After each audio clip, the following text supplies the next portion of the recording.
This episode is brought to you by Kia's first 3-row all-electric SUV, the Kia EV9, with available all-wheel drive and seating for up to 7 adults, with a 0 to 60 speed that thrills you 1 minute and available reclining lounge seats that unwind you the next. Visit kia.com/EV9 to learn more. Ask your Kia dealer for availability. No system, no matter how advanced, can compensate for all driver error and or driving conditions. Always drive safely. I'm Mo Rocca, and I'm excited to announce Season 4 of my podcast, Mobituaries. I've got a whole new bunch of stories to share with you about the most fascinating people and things who are no longer with us. From famous figures who died on the very same day, to the things I wish would die, like buffets. All that and much more. Listen to Mobituaries with Mo Rocca wherever you get your podcasts. Do you question life? I found myself questioning life. Somehow, it made me feel like I'm wasting time while being quarantined. Yeah, no, that's an accurate feeling. This is a time where you're supposed to waste time and fill time, and I felt like I'm wasting an hour and 24 minutes. At a certain point, we have to stop fighting with each other. We can't keep doing this, guys. We can't keep attacking the other one with movie choices. We have to embrace I feel like camaraderie here. I feel like there's only one person who does that. Like, I would not say that as a universal trait of everybody on this. Okay. Podcast. You're feeling like it's whom's. I mean, I'm not here to point fingers. I'm just saying I would not paint with a broad brush saying that we are attacking one another with our movie choices. Okay. Because it definitely feels like Amin is just picking movies he likes, right? I try, like, sometimes, like, so my next pick, I haven't picked it yet, but it's going to be a movie that I haven't seen before. So not all the time. Okay. But for the most part, I try to mix in movies that I either enjoyed or I guess my picks all have been movies that I have a bias towards, right? Yeah, I think for the most part. And then I'm picking movies that I think will be fun. That's usually, I'm like, I think we'll have fun dissecting this movie. And then Mayes, what are you doing? I'm the wild card, baby. Your picks have been horrible, man. That's the point. That's the point of the show. Isn't it? Isn't it? It's possible I don't understand what this podcast is about. Poppycock. It's a fuck house. On a weekly basis, we are consuming more concentrated bad movies than probably anybody in the history of mankind. Poppycock. What story? What story? What are you talking about? Do you want lunch? I have yet to laugh in this movie. I'll just tell you that. You picked it, motherfucker. So just remember that. You know the problem with Hollywood is? They make shit. Unbelievable, unremarkable shit. I was legitimately offended. You were offended? I was offended. I didn't know you could get offended. I was offended. This did it. If I were gay, I wouldn't be offended. They're fucking making shit up, I mean. Inconsequential detail after inconsequential detail after inconsequential detail. Bees don't lie. 1, 2, 3, 4, 5, 6, 7. I'm holding a mic in my hands, and now I'm talking all alone.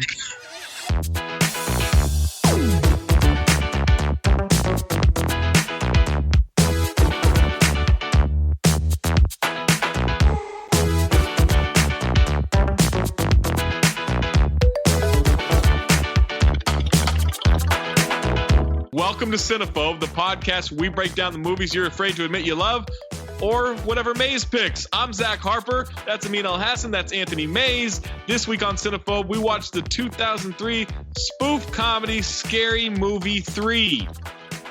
Amin, what's your thoughts on spoofs and parodies? Okay, once upon a time, it was a place of rich comedic value, right? Airplane. Yeah. I'm gonna get you, sucker. National Lampoon's Loaded Weapon 1.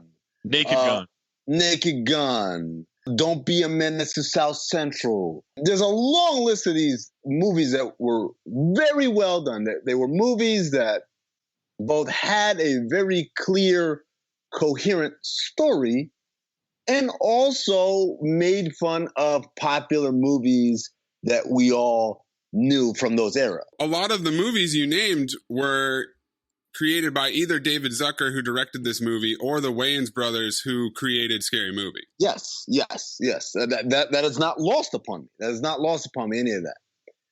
And then the movie Scary Movie came out. And I remember going to go see Scary Movie in the theaters because I was excited. I said, the Wayans have a track record of making these very nuanced parody movies. Like, Don't Be a Menace has a lot of silly jokes and like toilet humor, but it is a very smartly made movie, right? There's a lot of nuance in that movie. And so we were like, oh my God, they're going to do the same thing to the horror genre. And we were so excited to go see it. And I watched it, and it had its moments where you laughed, like in a vacuum. But overall, you're like, I got to admit, I don't think that was very good.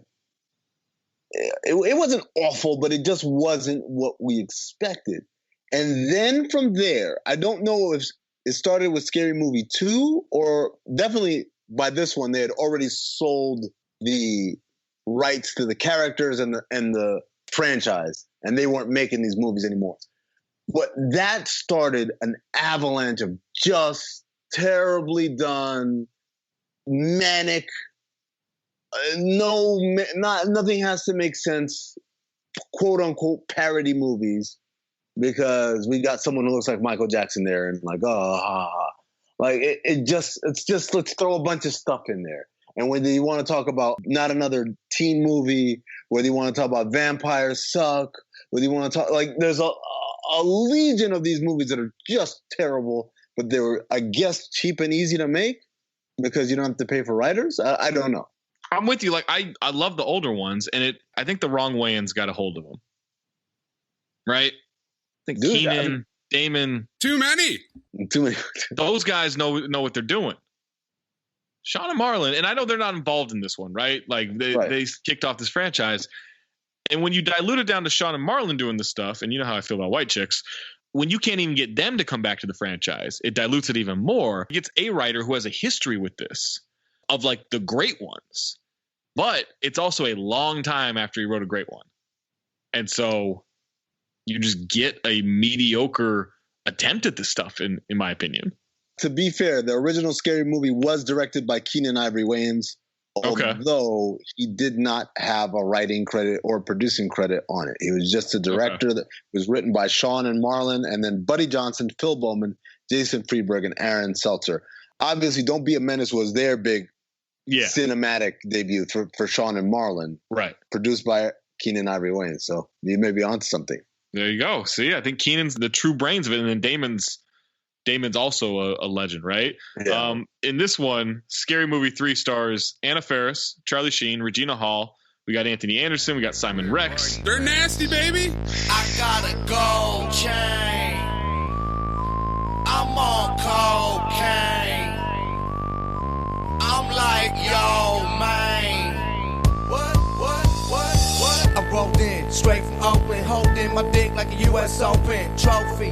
What up to hyphy? Y'all don't know me. Dirt nasty, ass cheeks, spread wide, G-string to the side. 1 drink, Cavassier. 2 drink, vodka straight. 3 drink, I'm in the sink. Throwing up on my brand new mink coat, and I'm doing coke. Y'all can't hold my donkey road. No, call the Pope. Pray for me. Go Rolls Royce with your lady. I lived through the 80s, and shit was crazy. Everybody wanna know my name. Bring the pain and pop the champagne. Every girl wanna hold my chain when I fuck their brains out on the must. I got a gold chain. Like it was 1980. I'm on cocaine. Like it was 1980. I'm like, yo, man. Like it was 1980. It sure does seem that way to me. And tell your girl to stop paging me. Paris is coming off of Lost in Translation, and she was going to be in Brokeback Mountain 2 years later. She was in the other Scary Movie films as well. Charlie Sheen was coming off of Spin City and The Big Bounce. He was just starting out with 2.5 Men. And then Regina Hall was coming off Paid in Full and Malibu's Most Wanted. She'd be in King's Ransom next and had been in the other Scary Movies. We also get Kevin Hart, Denise Richards, Queen Latifah, Eddie Griffin, Leslie Nielsen, D.L. Hughley, Ja Rule, George Carlin, Master P, Method Man, Redman, Pamela Anderson, Jenny McCarthy, Jeremy Piven, Cameron Manheim, and Daryl Hammond. So it's a deep cast. It's an incredibly deep cast. Lots of cameo appearances. Lots of cameos, yeah. Scary Movie 3 is directed by David Zucker, who you may know from directing Airplane, Naked Gun 2.5, Basketball, and then eventually Scary Movie 4. It was written by Craig Mazin. Chernobyl! Craig wrote Scary Movie 4, Superhero Movie, Hangover 2, Hangover 3, and Identity Thief. Fitting. That was one of the funniest things about Chernobyl to me, was he was essentially a sequel script polisher. Right. And then he breaks through with this tremendous hit that's nothing like anything he's ever done. Right, yeah. And now he's Mr. HBO Podcast. And then Pat Proft, who goes deep into the 70s, wrote for the Carol Burnett Show, wrote the Star Wars Holiday Special from 1978, Police Academy 1, 2, 3, 4, and 5, Bachelor Party, Naked Gun 2.5, Police Academy 6, Hot Shots Part 2, Mr. Magoo. Oh, wow. Scary Movie 4 and Scary Movie 5. Very up and down career for Mr. Proft. Huh? We should have known at the Star Wars Holiday Special. Come on. How do you get a job after that? But hell, man, Hot Shots and Hot Shots Part 2, again, another great it was a parody movies. Right? And Charlie Sheen was in the, A lot of times when we have bad movies, I always say, how did this get greenlit? But I can see now, if you're in the studio study, we're taking an idea from the Wayans. We're getting the director of Airplane and Naked Gun and the writers of Naked Gun, Police Academy movies, Hot Shots, how could you? And we have fairly big name actors in this. Yeah. How can we go wrong? Well, they did. Synopsis for Scary Movie 3. Cindy must investigate mysterious crop circles and videotapes and help the president in preventing an alien invasion. We got some taglines here. The main tagline: great trilogies come in threes. Good job. Reload for a third shot. Okay, no. You'll die to see these rings. Okay. This time it's personal. You're warned. 2003. Good job. I like it. That one you like? Yeah, I kind of do. Okay. And then the last one, Catch Her If You Can, invading heavenly bodies soon. This was with a Catch Me If You Can themed poster. Yeah. I'm sure, yeah. Here's the thing. $48 million estimated budget, grossed $110 in the U.S., $220 worldwide. That's the one thing about scary movies. They make money. Yeah. They make money. Before we keep going, you can find this movie, Scary Movie 3, on HBO Go. Scary Movie 3 receives 35% from critics on 131 reviews on Rotten Tomatoes and 54% from the audience on over 808,000 ratings. Jesus Christ. You want the positive or the negative reviews? I'm a glass half full kind of guy, Zach, so give me the positives. All right. Scott Von Doviak of the Fort Worth Star-Telegram. Zucker and company keep such a frantic pace, the next laugh is never too far off. Shut the fuck up. Still waiting for a first laugh, motherfucker. I'll tell you that. Oh, no, there were laughs, but not at a frantic pace. Owen Gleiberman of Entertainment Weekly. A hit or miss affair, but the gags that connect really connect. Doesn't mean anything. Okay. That's like if you say, if you like this movie, you'll like this movie. Doesn't mean anything. Yeah. That puts everything on you. That's the old Joel Santana style. I'm going to say a line and then I'm going to make it rhyme by saying the same line. Teresa Wiltz of Washington Post. If you haven't been a regular fixture at the multiplex or don't spend all your time in front of the tube surfing hip-hop videos on MTV2, then you're not in on the joke. And if you're not in on the joke, you might want to skip this one. What? Yeah, no, that felt like a cop. I mean... What does she think 8 Mile is? Stephen Ray of Philadelphia Inquirer. Scary Movie 3 is a veritable time capsule of this moment. Kitsch, schlock, and bad taste. And it's funny, too. That's accurate up until the last couple of words. Stephen Holden of New York Times. David Zucker still has the eye, ear, and metabolism of a hyperactive child weaned entirely on candy bars and educated by Mad Magazine. That doesn't sound like a positive. I like it, though. The negative reviews. Sheila Norman Culp of the Associated Press. I wanted you to just stop at Sheila. Just Sheila. The first one was original. The second one was still funny, but the third installment is on autopilot. Is that an airplane reference? I think so. No author, but BBC.com. The only thing more worn than the humor is a tired-looking Nielsen. Why is he getting shots? Yeah. Richard Roper. He did look tired. Richard Roper of Ebert and Roper. This genre is pretty much dead. Moira McDonald of Seattle Times. It's last year's satire wearing this year's clothes. Ah, very, very nice. Nicely done.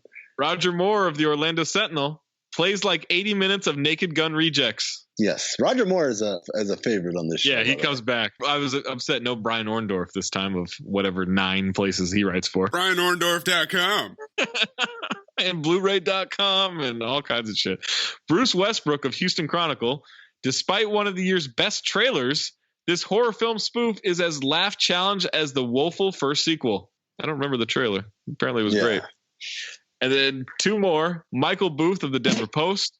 If you don't think Mother Teresa commemorative bobbleheads are funny, this movie is definitely not for you. Yeah, I'd like to see what you did there. That's a time capsule right there. Yeah. And then Wesley Morris of the Boston Globe.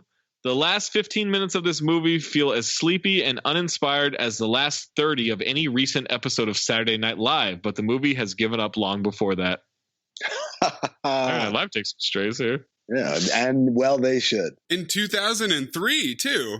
Yeah, 2003, right? Wasn't that kind of a good cast? Like that was when Will Ferrell was going. Amy Poehler, Tina Fey, Seth Meyers, all them. Little did they know. Yeah, this is only going to get worse.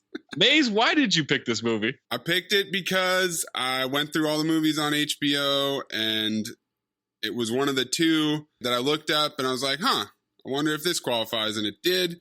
I've seen it more than Scary Movie 1 and 2 for whatever reason. Okay. Really? Probably because of when it came out. What was the other movie under consideration? I'm trying to think how my last 24 hours would have been different. The other movie was Van Helsing. Which would have been worse.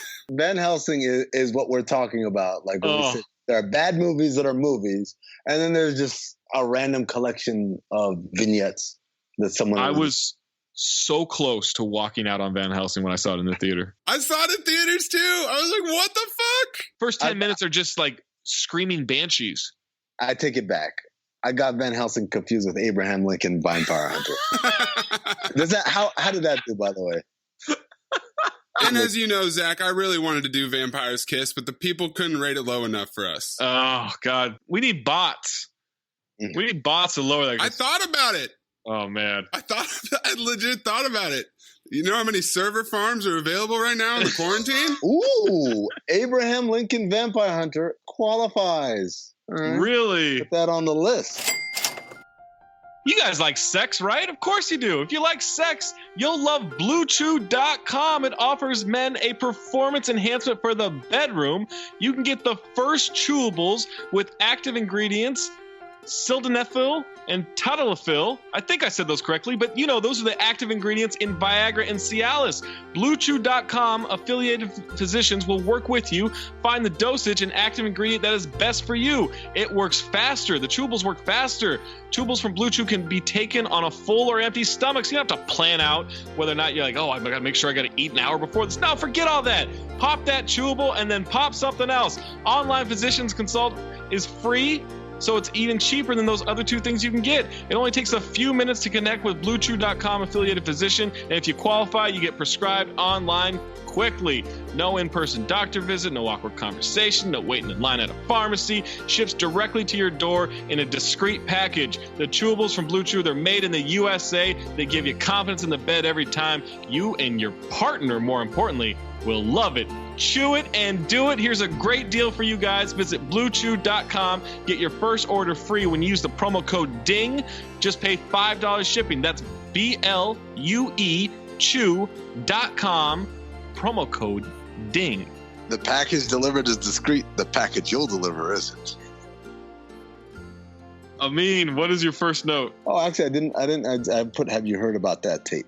I don't have a fun, witty note. This is a short Well, they didn't have a fun, witty movie, so that makes sense. We open up with a rainy night. Pam Anderson is in a bedroom with Jenny McCarthy watching TV, doing a crossword puzzle. Pam explains that TV hurts your head because of the magnetic waves in the air from televisions, and then they can't come up with the word moo for a crossword answer. Yeah. Because their brain cells are gone. Right. They get worried that the silicone will be shrunk by the magnetic TV waves. Pam mentioned something scary they can do, a videotape. I'm already checked out, man. It's deep sigh. Phobe. Jenny asks if it's the sex tape and then describes Pam and Tommy Lee's sex tape, to which she says no. They start a pillow fight. It turns into a chair hit. Hold on. You kind of glossed over that. I chuckled. Well, I chuckled and I thought of something, like, right, because she said, oh, have you seen the tape? And Pam Anderson is referring to, obviously, The Ring, if you remember that movie. She's obviously describing that tape. And Jenny McCarthy then describes in detail Pam Anderson's actual real-life sex tape that she had with Tommy Lee. And so I enjoyed the reference. And then I simultaneously thought, wait a second, how many people watching this today would get that reference? Not the youth. Right. I guess now it would have to be turned into Kim Kardashian tape. Yeah. Yeah. I guess. Maybe. And even then, I don't know. Yeah, that might be too old at this point, right? Yeah. Also, Jenny McCarthy, anti-vaxxer. Yep. I learned that about her, and I can never shake that again. Pam Anderson dating Julian Assange. Really? Really? Yeah. Is that legal? Can you date Julian Assange? I don't think that's legal. I'm not a lawyer, but I think that's illegal. It's treason, right? It's treason, exactly. Pillow fight, chair hits, you get a wedgie, phone rings. This is the problem is spoiler alert, I didn't laugh in this movie. I won't lie. I laughed a couple of them. There's some funny bits. And I also never seen this one before. I've seen the first two and I'd never seen one after that. Interesting. Because you were done. I was just done with the Wayans brothers. White Chicks really took it out of me. White Chicks was funny. To Americas. So phone rings. It's Pam's mom with a weird voice. Jenny goes to take a shower. The fridge opens. Pam struggles to shut it. She gets scared by toast and then walks upstairs. There's water on the floor coming from the room, and we find out that Jenny is dead. She's disfigured, much like the victims in The Ring, and her head falls off. Are you okay? Are you okay was pretty funny. No, you didn't laugh when she asked, are you okay? Okay. Keep asking me, though, throughout this podcast if I laughed at a certain part. The videotape of The Ring plays, and we get title credits. Now we're 20 miles west of Washington, D.C. We have a farmhouse. Charlie Sheen is in bed. He hears a scream. He hits his head on a lamp, and hears the scream, and hits his head on a lamp again. No, he's peeing, and hears a scream, and stops peeing, and leans back, and stops peeing, and leans back multiple times before falling over. Then he goes outside trying to figure out where the scream's coming from. He gets dizzy, turning around in circles. And his brother George comes over and says the dogs are acting strange. One dog is riding a tractor. The other couple dogs are smoking a hookah. I chuckled at that. At the hookah. The hookah. Like, it's like the dogs, okay, dog on a thing, okay. Huh? But then, like, watching dogs smoke hookah, I don't know. I laughed. I'm also anti-hookah at this point.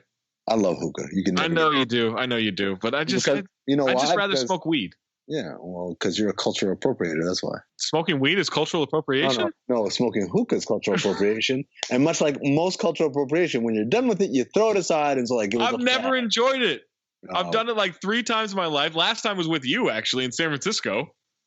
Oh, yeah. Years ago, in the finals. That's where Kevin Durant gets his hookah, by the way. Oh, okay. I took you to the best in San Francisco. Still didn't enjoy it. I enjoyed the time and the company. Just don't the hookah. Like, I just would rather get high. I don't need to smoke something that smells like blueberries.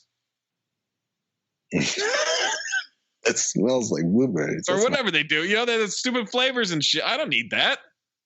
Just give me some weed. All right, keep going, man. Damn. All right. They go into the cornfield. They hit their balls on corn. Zach doesn't like hookah, in case you hadn't picked up on it.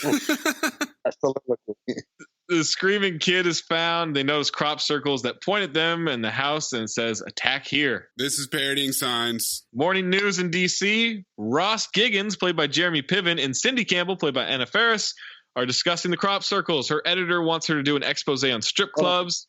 What? Now that dude, he's not that. He's a program director. He's not a program director, right? Tim Stack. Mayes. Actually, both of you guys are fans of obscure stuff. So I haven't seen this dude since the 90s. That dude, and I'm like, yo, that's Dick Dietrich. And I was like, yo, am I making up that name? And I Googled it, and sure enough, there was a TV show in the 90s called Nightstand with Dick Dietrich. And it was a parody of the Jerry Springer Show. But in the show, this dude played the Dick Dietrich, the host of the show, who had a unreasonable hatred and jealousy of Jerry Springer. Everything he did was always about, like, what is Springer doing?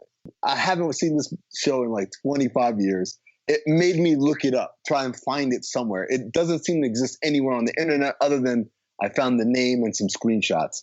But if any of our listeners know where I can find Nightstand with Dick Dietrich, I'd really appreciate it, because that dude is hilarious in real life. Oh, he's great. Yeah, I remember him from, like, what was that show, Son of the Beach? Yeah, I remember the commercials for Son of the Beach because it was a Baywatch parody, and he's like the head lifeguard. He was on Parker Lewis Can't Lose. He plays himself in My Name is Earl. He's on an episode of Seinfeld where George is getting glasses. He plays the optometrist. That's where I remember him from. That's right, he was, yeah. The program director wants her to do an expose on strip clubs, and she says she has a feeling about the crop circles. She makes the tired, maybe it's a feeling or a hunch or ESPN instead of the ESP joke. She gets her head on a microphone. They talk about things that people like. People don't care about this. They want hard-hitting stories and in-depth coverage and twins. Parties that never end. Dogs that love cats. And twins. I love burritos at 4 a.m. Parties that never end.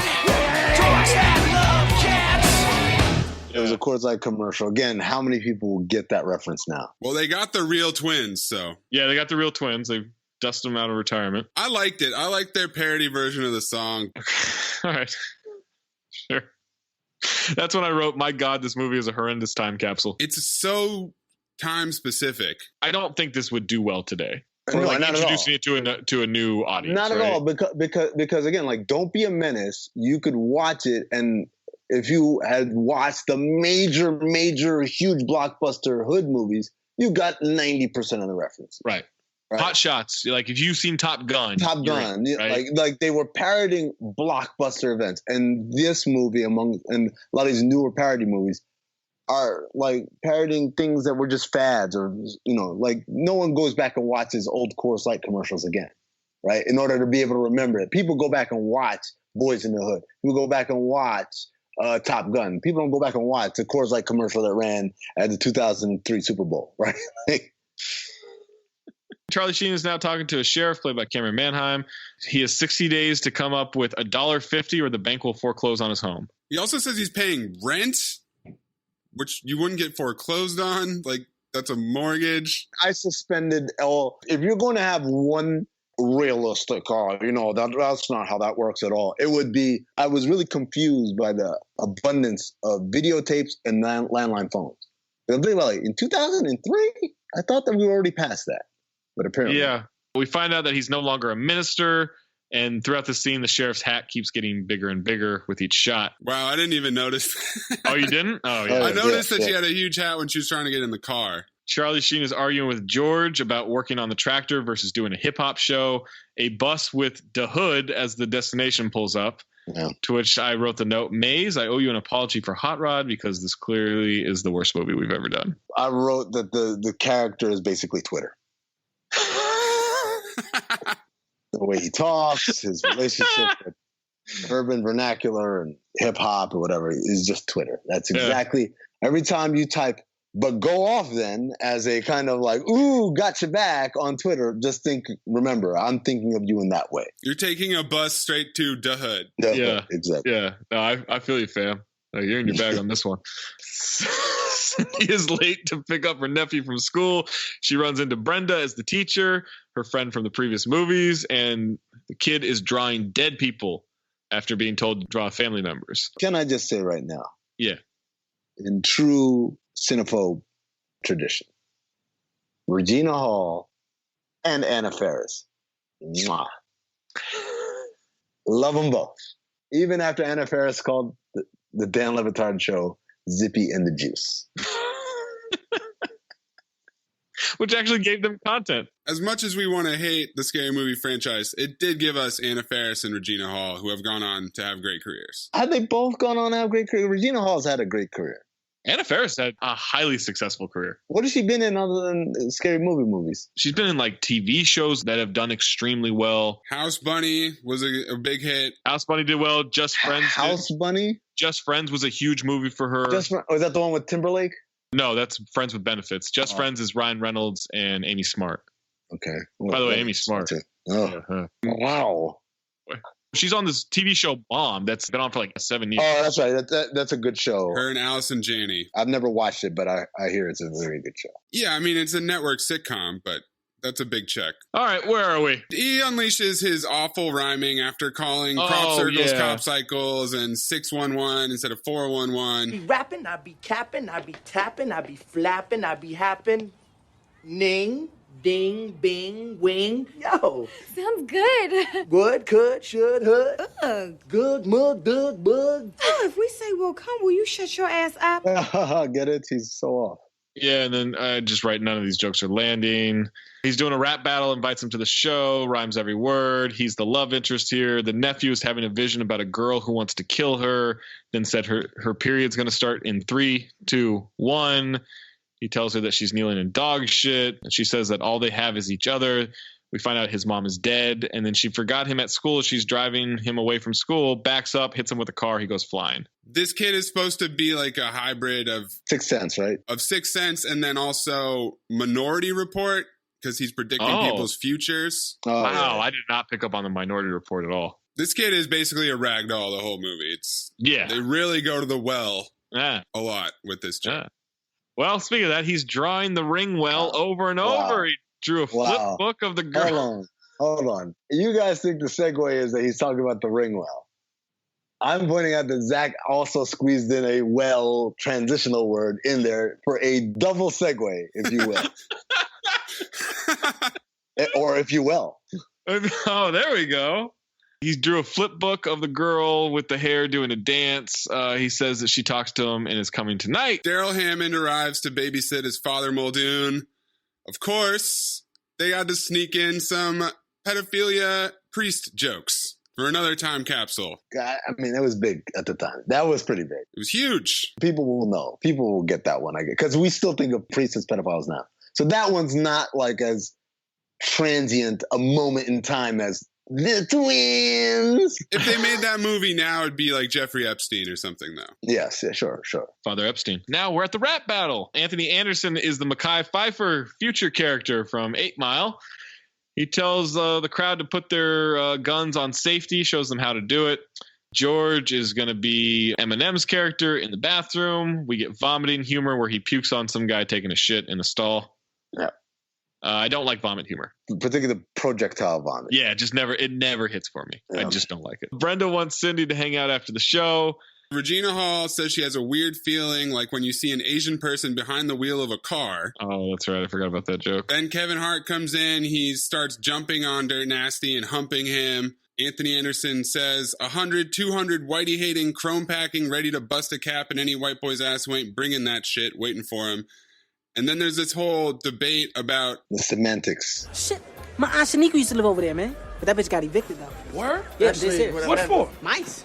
Mice? I thought she had rats. No, man, rats are outside. Mice are inside. Yo, but what if a mouse goes outside? Does it become a rat? And if a rat is in the house, is it a mouse? I ain't never seen no mouse outside. That's what I'm saying. That's because it's a rat, fool. Damn.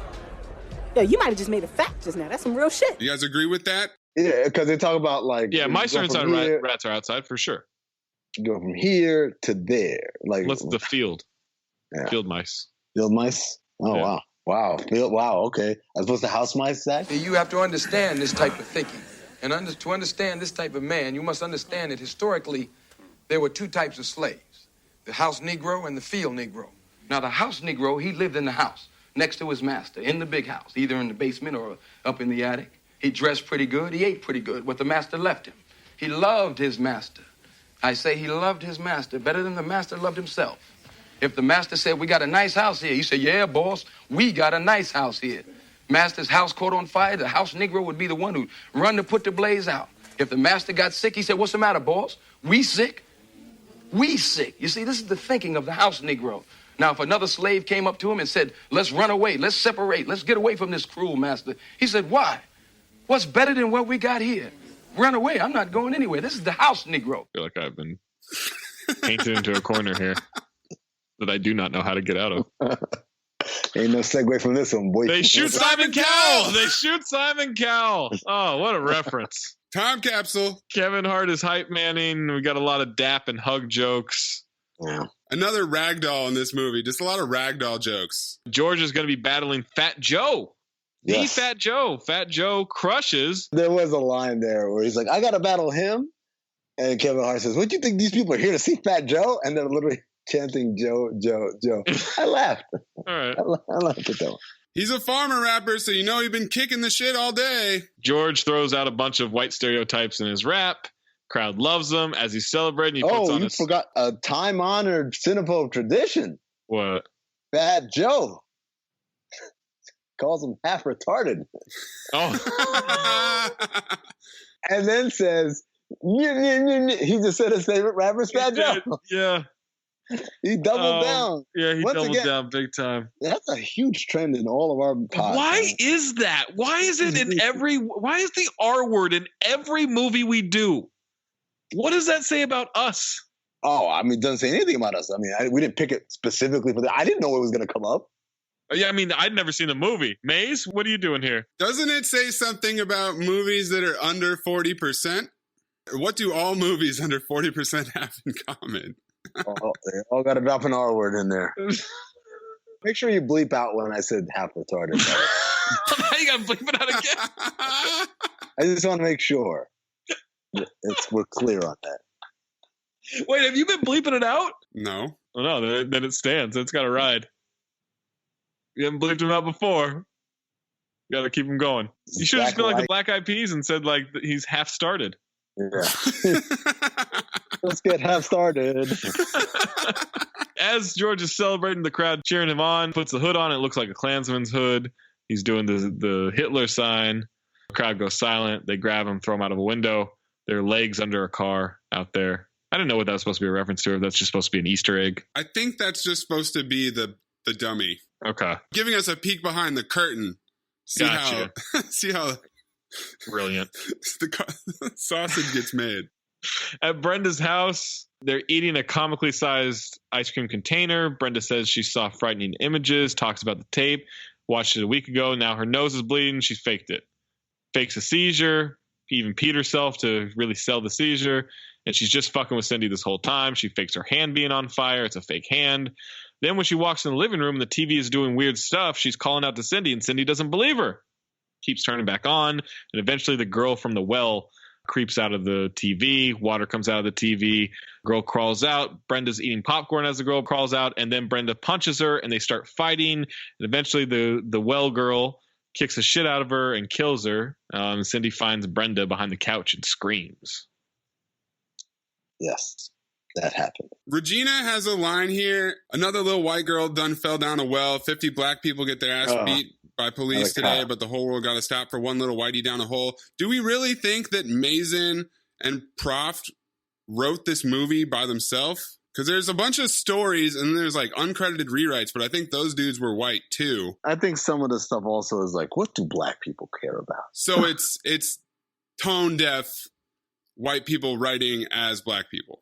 Yeah, well, I think so, because they're probably thinking like, all right, what do black people care about? They care about police brutality, not getting enough coverage, and twins. Parties that never end, dogs that love cats, and twins. I love burritos at 4 a.m., parties that never end, dogs that love cats. George tells Charlie Sheen that the teacher's dead. He goes to tell the little girl, and he screams, "She's dead, just like your dog. I just ran him over with the car when I drove in."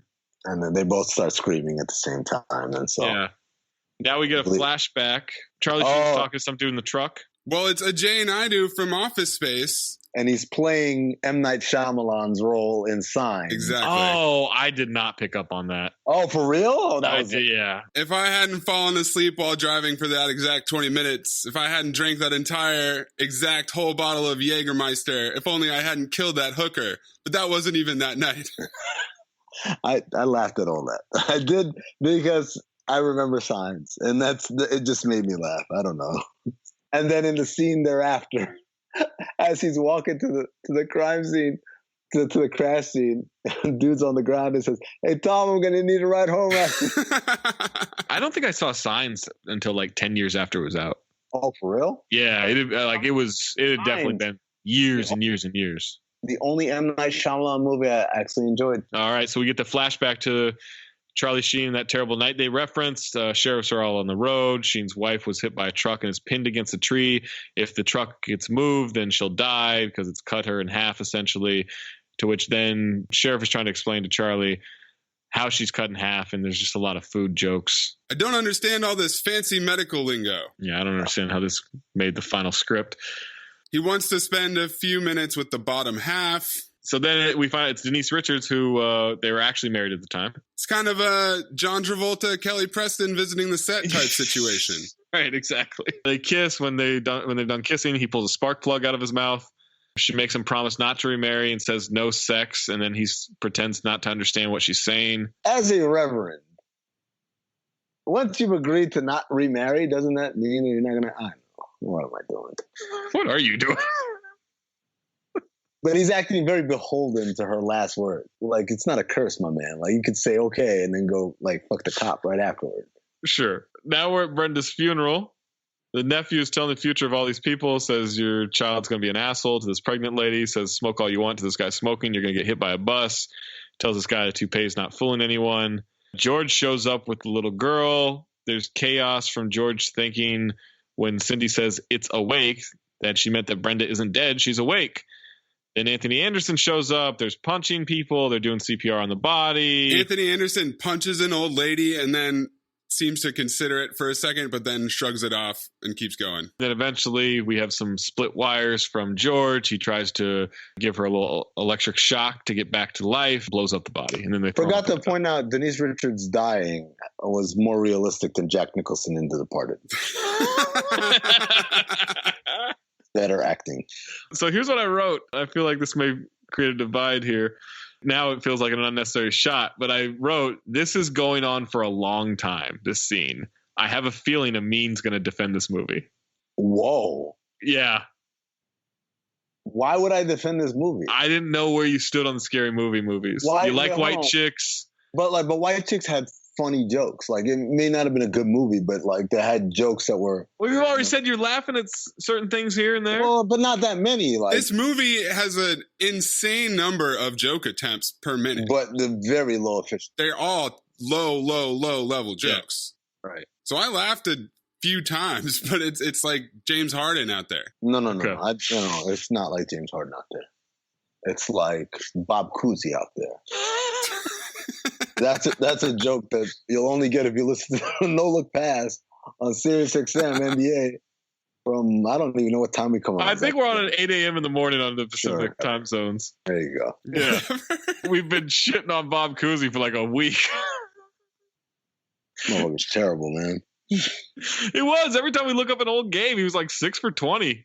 No, 6 for 20. That would be a high water mark. Yeah, that's true. Oh, yeah, that's Mel Hutchins. Mel Hutchins also catching strays out here. 3 for 25. Like, routinely. I don't know. Why is he shooting that much? Now Cindy goes upstairs to look around. She sees the tape. She takes it. She goes home and puts it in the VCR.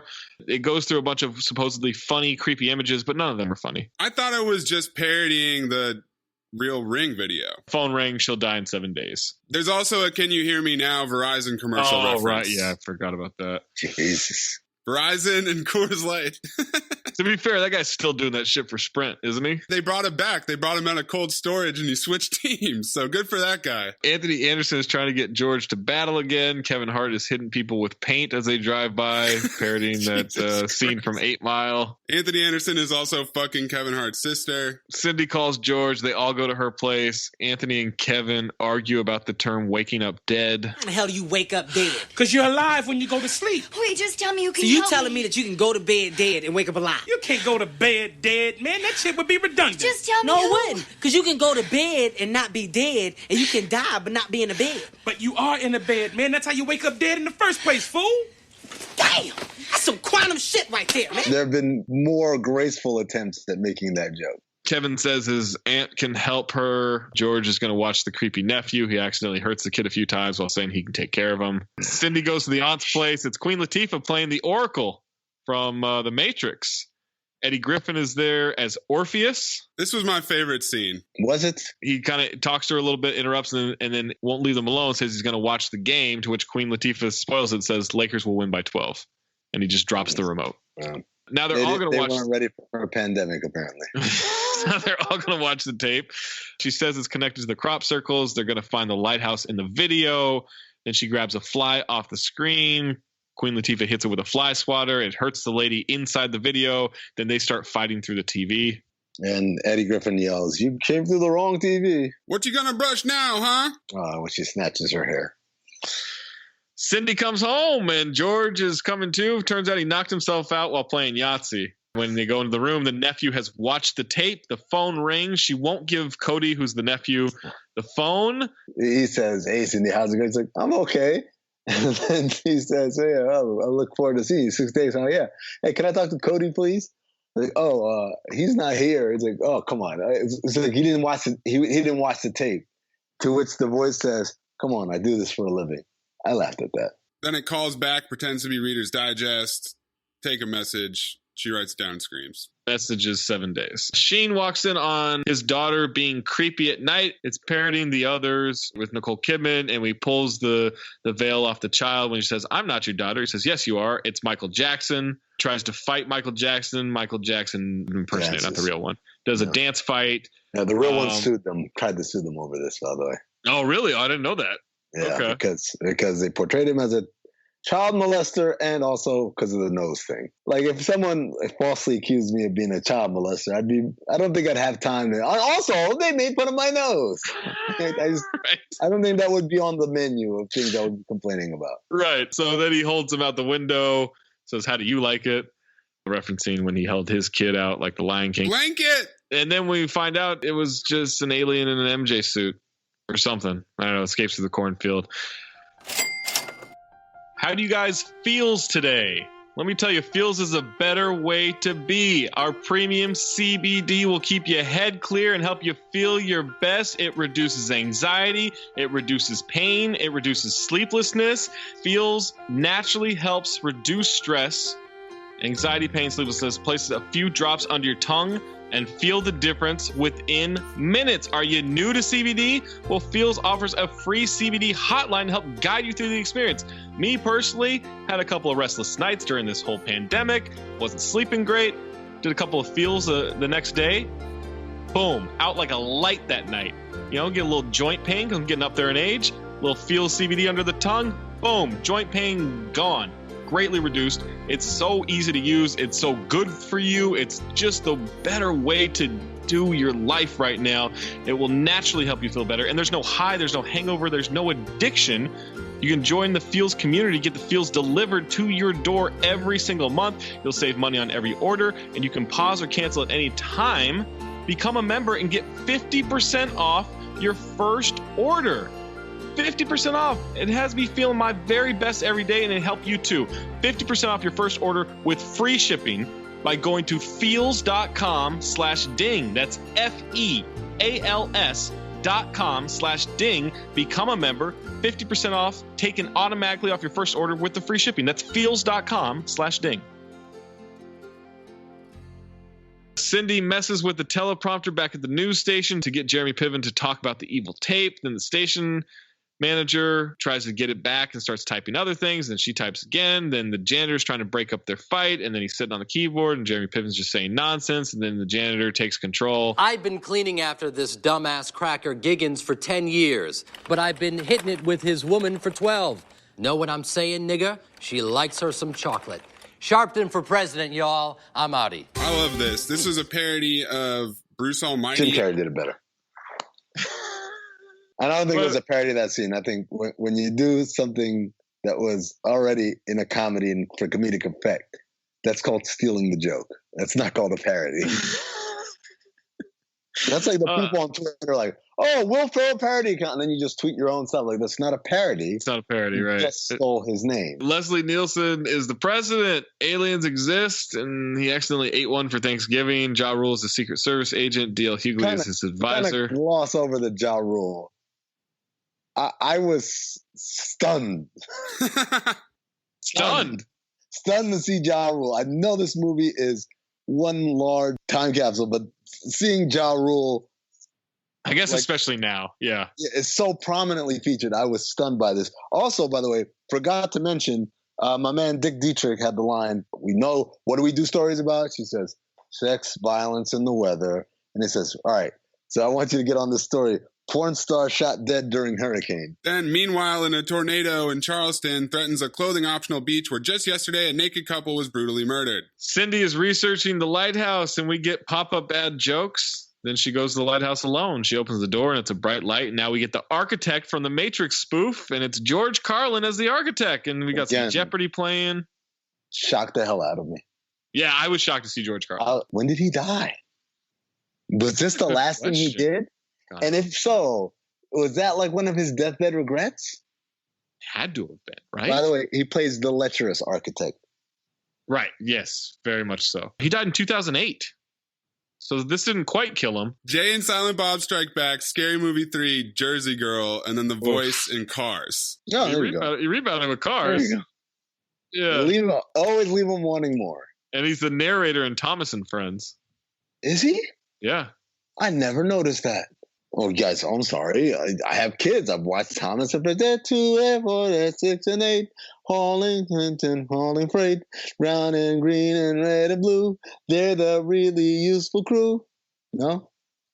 Okay. I don't have kids. We never know when you're going to stop singing. I mean, you could just keep going bar after bar. Thomas and his friends. It is him. It feels like Thomas is kind of a bitch. Oh, he gets hoed out by all the other children. He's just very submissive, right? Like, he just kind of like goes with the flow no matter what. Like, man, you got to be a leader. He's on a train track. How's he supposed to go off course? Some of them trains do their own thing, though. Yeah. You can tell by their faces. They mean business. And Tom is an angry train for sure, right? Who's the angry one? Thought you said you didn't watch this. I've seen the pictures. Oh, seen pictures. What kind of weirdo looks at pictures? Who Googles Thomas the Tank Engine in their spare time? You jack off how you want to jack off. I'll do it how I want to, all right? We find out the architect and his wife adopted the evil girl, and then the wife drowned the girl for being bad, to which he says, I thought that was a little harsh. We get a Pootie Tang joke. We have multiple Pootie Tang. There's a lot of sideswiping of Pootie Tang, which is an excellent film, or maybe it's a future Cinephobe submission. I don't know. Pootie Tang, 27%. 27%. It came up. It definitely came. When Pootie Tang came out, it was roundly. Again, you guys don't remember this shit because I'm a little older than you. I went to the theater to watch Pootie Tang when there were like 3 people in the theater on opening night. It was a massive bomb, and everybody hated it. I thought it was funny though. To Americas. Even the black people I went to the movies with. Oh, they didn't like it either? Nobody liked Pootie Tang. I'm telling you, it took a while for the world to catch up to the brilliance. Wow, this really did bomb. Directed by Louis C.K. Yeah, written by Louis C.K. Directed by Louis C.K. Charlie Sheen and George are watching the news. We get alien reports. Then the president and Ja Rule think aliens could have taken human form as they're about to do like some award ceremony. There's a voice box joke, to which then it causes a fight to break out. They're punching everybody. They're punching children. They're punching disabled people, people on crutches and everything. The award is a Mother Teresa bobblehead. And then there's a huge portrait of Mother Teresa that Ja Rule shoots a shotgun to create an escape through. Yeah. And Leslie Nielsen says, Jerry's kid's my ass. There's another dated reference. Goodness. Cindy is looking for Cody now. The news plays the evil tape because they had it exclusively. Cindy shows up to George and Charlie Sheen's farmhouse. Cody is there. We get a long story from Cindy about how Cody's mom died. Just kept going. And Cody's birth. My next note is I stopped taking notes. And then my next note is there is no point. And then my next note is the president showed up. My last note was Ja Rule exclamation point. So the aliens show up. Now a bunch of luxury cars come up there with Kevin Hart, Master P, RZA, God, Method Man, Redman, Macy Gray. Macy Gray for some reason. Macy Gray. Yeah, I was looking at that and I was like, okay, like let's hold on for a second here, because every single person there is actually, in retrospect, an iconic hip hop figure. And then there's Macy Gray. Time capsule. Still coasting off that 1999 song. Macy Gray, like, I just never understood her career. Never understood when it happened, never understood looking back. Like, I want someone to sing who can't sing, who's got a horrible voice. And then I'm going to shoehorn her in with all these people who have hit after hit after hit. Like, I would be offended if I was one of those other people. Who do you think didn't show up? Mary J. Blige. There's also a very I thought it was maybe a Mr. Magoo deleted scene when Leslie Nielsen drives up and runs over the two aliens. He's acting like he's blind again, and he says he doesn't want to go through insurance and throws $40 on the alien's body. That's funnier than I remember it happening. I mean, he did right, Mr. Magoo. He still had that one in the one chamber. Left in the chamber, yeah. They get into an argument about stepping on, I think, Redman's shoes, and they all shoot each other. Macy Gray shoots a bazooka. Master P yells, "You want some biscuits?" And then Leslie Nielsen says, "These men died for their country. Send flowers to their bitches and hoes." Now the aliens sneak up behind them. They grab them and start choking them. They fight back. Anthony Anderson knocks the alien head off one of the aliens. That's their weakness. They're just there to kill the evil girl from the tape because they tried to watch Pootie Tang on satellite and the tape got picked up instead. We also find out that their greetings are the choke from behind and their goodbyes are being kicked in the nuts. And they pee out their fingers, and so does Leslie Nielsen for some reason. Cindy frees the evil girl. The girl has a chainsaw. She knocks herself out. And then she comes to, she grabs Cody. Cindy says she doesn't have to be evil. She's no longer evil because they're going to become a family. Then she goes back to being evil. And that's when the president walks in, opens a door, and knocks her back into the well. Surely that's an airplane reference. It is an airplane Don't call me reference. Shirley. Don't call me Shirley. They cover up the well. The alien walks in, kicks them in the nuts to say goodbye. George and Cindy get married. The president catches his bouquet. They forgot Cody once again. They back up and almost hit him, but stop. And then he gets smoked by another car from the side. Roll credits. Cool 75 minutes, but somehow 9.5 minutes of credits. Yeah. I didn't understand. Yeah, so I kind of fast forwarded through trying to see, like, all right, there's got to be another scene. Gags or blooper reel in the credits, or I feel like they did that for the other scary movies. Whole fucking thing's a blooper reel. Yeah, I was kind of surprised about that.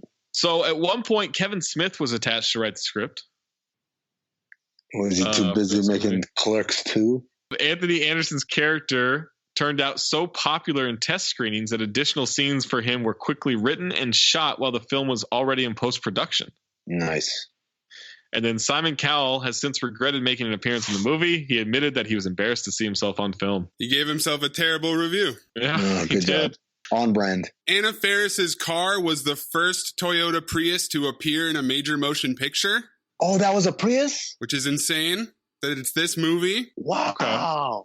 It didn't look like a Prius. It looked like a Tercel or something. It looked like a regular car, not like a hatchback. And then there was an alternate ending where Cindy is told Cody does not exist. After hitting a few people in the face with a shovel, Cindy asks everybody who's not real to stand over at a different spot. Cody goes over there, but is followed by Santa Claus. The aliens then begin to invade, but George stops them by transforming into the Hulk. President Harris tries to Hulk out, but ends up soiling his pants. Cindy enters the Logan house where she is attacked by Tabitha. She's teleported away to Aunt Shaniqua, who teaches her how to defeat Tabitha. Cindy must then confront hundreds of Tabithas. She wins the battle by performing the moves from the Matrix, teleports back to the Logan house, Cast then gets into a car with the president, but are horrified to learn that the driver happens to be M. Night Shyamalan. Actually, M. Night Shyamalan? Actually. Oh, man, I kind of like that alternate ending. Sounded like it might have been too expensive. That would have added like 20 minutes to this movie. Golden Dumpster nominees: Leslie Nielsen, Anthony Anderson, Kevin Hart, Eddie Griffin, George Carlin, Craig Mazin, Jeremy Piven, or Ajay Naidu. Fake M. Night Shyamalan. This whole fucking movie's a dumpster. I'm going to go with Ja Rule. Just like seeing Ja Rule really staggered me. I'm like, what? Is this a good thing or a bad thing? I never remember. We've never defined it. You hated this, so what was the worst part? I mean, it's Scary Movie 3. That's got a whole fucking movie for me. I really didn't like the kid. Cody, how does he stack up against some of our other child actors in the past? I mean, the kid from Problem Child's the worst. Like, no, come on, man. Yeah, wow, that dude's not bad. The kid from Problem Child? Yeah. He never acted again. Yes, he did. What are you talking Problem about? Child 2? And Problem Child 3. Did he make 3? He made 3 Problem Childs. No, but did he make it? What's his dumbass name? This talentless hack. Michael Oliver. What is this piece of shit done? I think the kid from Theodore Rex was the worst, but the kid from Primal is also in the bottom 3. I forgot about that kid. That's a future callback. Oh, fuck that kid. I hate that kid too. No, still Problem Child kid. And he wasn't in Problem Child 3. He was not? Problem Child. He was in an episode of a TV series called Amen. That's when they let it be a black kid, like American Ninja. Problem Child? But he was back for Problem Child 4. Yeah, that kid hasn't done shit since 1995. He's the worst. So Problem Child's the worst kid. The kid from Primal's second. The kid from Theodore Rex. Yeah, he'd be third. Dane Cook fourth, and then this kid fifth. Okay, I'm going to give my Golden Dumpster to Eddie Griffin. He should have gotten more time. He's certainly one of the funniest people in that movie. He had like 4 lines, and I kind of chuckled at all of them, so. I didn't laugh at it, but I thought the Lakers will win by 12 part was clever. And his reaction? His reaction was the closest thing I came to laughing in this movie. Damn. Why are you mad at this? He also had the line, I catch shit about women I ain't slept with yet. Amin, how are you upset with this? I'm being a little unfair here. I feel like I'm being very fair. All right. Tom, I need a ride home was a great line. That was hilarious. I mean, that was a funny line. After killing his wife. Yeah. Tom, I need a ride home. That's a funny line, man. So since we don't have a Tony Medley, I did just come across something. His review of Fahrenheit 9/11. Oh, you just happened to stumble across it? Well, I was scrolling through movies from 2004 and I saw hello. Review. Anybody who goes to a Michael Moore movie for facts is Whistling Dixie. Oh, yeah. Nice choice of words. That leaves the question then as to why anyone would go to a Michael Moore movie, especially this Michael Moore movie. Well, that's pretty easy to answer. Anyone who hates President Bush will go to this Michael Moore movie and will be rewarded because it's full of bias, highly edited nonsense. It starts out showing Gore winning the election, alleging Florida blacks were disenfranchised, and then blames Fox News for Bush actually winning. It ignores all the subsequent data compiled in large part by Florida newspapers that show that Bush really did win Florida. Oh well. Then it cuts to President Bush and administration members being in makeup for television appearances, leaving you to draw the conclusion that everything they say is just for show. It also castigates President Bush for holding his cool before the grammar school children while being told of the 9/11 attack. I thought this showed what Hemingway would call grace under pressure, but Moore cast aspersions at it. There is one hilarious segment in the middle about a small town in Virginia that Homeland Security thought was targeted for a terrorist attack. I was rolling in the aisles laughing at that. But basically, this is a diatribe against President Bush and his family that goes on and on and on, seemingly ad infinitum. I guess it would be too much to hope that an egotist like Moore would actually be able to cut something he shot and make a 90-minute movie. It's too bad that Moore is such a bigot because the first President Bush is definitely deserving of criticism for a lot of the things he did, like killing the Reagan Revolution by firing all the Reagan people as soon as he took office, raising taxes after promising he wouldn't, remember read my lips, snatching defeat from the jaws of victory in Desert Storm, running a foolish campaign for re-election, etc., etc. Instead of building a dispassionate case, all Moore like you just did, all Moore does is concentrate on establishing an alleged Bush-Saudi connection in order to prove a dubious premise that the Bush family was more interested in protecting the House of Saud and the profits it allegedly makes from the Saudis than it was protecting America. Anyone interested in a factual breakdown of Moore's perfidious treatment of the truth should read the article by Christopher Hitchens, Hardly a Friend of the Right. Here's a very short snippet of what he has to say. To describe this film as dishonest and demagogic would also be to promote those terms to the level of respectability. To describe this film as a piece of crap would be to run the risk of a discourse that would never again rise above excremental. To describe it as an exercise in facile crowd-pleasing would be too obvious. Fahrenheit 9/11 is a sinister exercise in moral frivolity. Crudely disguised as an exercise in seriousness, it is also a spectacle of abject political cowardice, masking itself as a demonstration of dissenting bravery. Hitchens' entire article, entitled On Fahrenheit 9/11, The Lives of Michael Moore, may be read at. This movie fails on every level. Its point of view is irrelevant. Any similar film on the other side of the political spectrum would be equally repugnant. It is a dishonest, cruel, devious piece of invective. This vituperative film is comparable to the mendacious films. God, this really throwing out the source here. Produced by totalitarian Nazi and communist regimes whose sole aim was to promote their contemptible ideologies and should be roundly condemned. Since Moore's reputation as one who plays fast and loose with facts, there doesn't seem to be any reason to see this movie unless you just love to hate President Bush. You won't learn much from it, and you probably will fall asleep at the end, where it drags so perfectly. Damn, Tony Melly really busted out the vocabulary, huh? He did, man. 1 out of 10. You know what I feel like? I feel like he thought this was his shot at the big time. Yeah, I think nobody cares about my Born Identity reviews, but this one might actually get me somewhere. So he called up a young Ethan Strauss and said, "Write this, kid. I'm trying to read Ethan's book right now." And that intro, I'm like, Ethan, do you want people to read the book? Just so you know, he gave 50 First Dates a 9 out of 10. What? 50 First Dates? The one with Drew Barrymore? Amin? Phobe or file? Yeah, like I said, I'm a big fan of parody movies done well, and this movie was not done well, unfortunately. I wonder if you had suggested this movie, Zach, would I have received it with a little bit more open-mindedness? Wow. Alas, we'll never know. That's a huge fault. Man. Mayes, defend your movie. Phobe or file? So I equate this to an NBA team from 2003 that now, with the proper analytics on efficiency of jokes, it just doesn't hold up. There's some funny parts, but it's lost amongst the number of misfires and the repeated physical comedy gags and just beating the shit out of Cody and everybody getting hit in the nuts repeatedly. They did it too much. It is a phobe. Yeah, we can sweep that one. Fuck this movie. It's a phobe. I don't even need to give a reason, right? Like, stop taking notes. You called it before we started. Be sure to check out Cinephobe on Mad Dog Sports Radio, where we're doing sports movies that are both good and bad. I thought we were just doing Cinephobe, but sports edition. I didn't know that we were like. Well, Draft Day didn't qualify. Oh, it didn't. Oh, wow. Oh, you could have fooled me.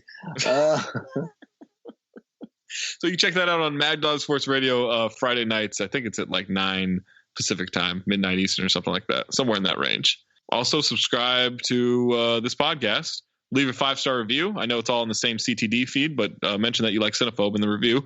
Leave a 5-star review. You can always join the Discord by joining the Patreon, patreon.com/countthedings. You can get in on the chats in there and suggest movies. Mayes and I are in there quite a bit, so you can interact with us on that. Buy Ethan's book that you won't be able to read. Promote that. You need a dictionary. Yeah, buy Ethan's book and buy a dictionary. Yeah, get a twofer right there. Is that what's recommended when you buy Ethan's book? Underneath is a dictionary and a thesaurus. I think that's all we got. Thanks for listening to Cinephobe. Next time we make love, you introduce me to Jade.